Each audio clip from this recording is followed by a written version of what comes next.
സങ്കീർത്തനങ്ങൾ 2-ാം അധ്യായം 1 മുതൽ 12 വരെയുള്ള തിരുവചനങ്ങൾ.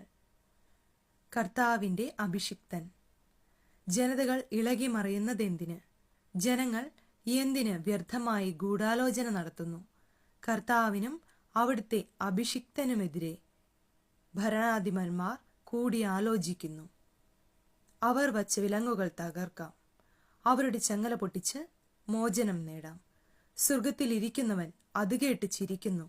കർത്താവ് അവരെ പരിഹസിക്കുന്നു. അവിടുന്ന് അവരോട് കോപത്തോടെ സംസാരിക്കും, ക്രോധത്തോടെ അവരെ സംഭീതരാക്കും. എന്റെ വിശുദ്ധ പർവ്വതമായ സിയോനിൽ ഞാനാണ് എന്റെ രാജാവിനെ വാഴിച്ചതെന്ന് അവിടുന്ന് അരുൾ ചെയ്യും. കർത്താവിന്റെ കൽപ്പന ഞാൻ വിളംബരം ചെയ്യും. അവിടുന്ന് എന്നോട് അരുൾ ചെയ്തു, നീ എന്റെ പുത്രനാണ്. ഇന്ന് ഞാൻ നിനക്ക് ജന്മം നൽകി. എന്നോട് ചോദിച്ചു കൊള്ളുക. ഞാൻ നിനക്ക് ജനതകളെ അവകാശമായി തരും. ഭൂമിയുടെ അതിരുകൾ നിനക്ക് അധീനമാകും.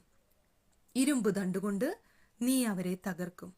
മൺപാത്രത്തെ എന്ന പോലെ നീ അവരെ അടിച്ചുടയ്ക്കും. രാജാക്കന്മാരെ, വിവേകമുള്ളവരായിരിക്കുവിൻ. ഭൂമിയുടെ അധിപന്മാരെ, സൂക്ഷിച്ചുകൊള്ളുവിൻ. ഭയത്തോടെ കർത്താവിന് ശുശ്രൂഷ ചെയ്യുവിൻ. വിറയലോടെ അവിടുത്തെ പാദം ചുംബിക്കുവിൻ. അല്ലെങ്കിൽ അവിടുന്ന് കോപിക്കുകയും നിങ്ങൾ വഴിയിൽ വച്ച് നശിക്കുകയും ചെയ്യും.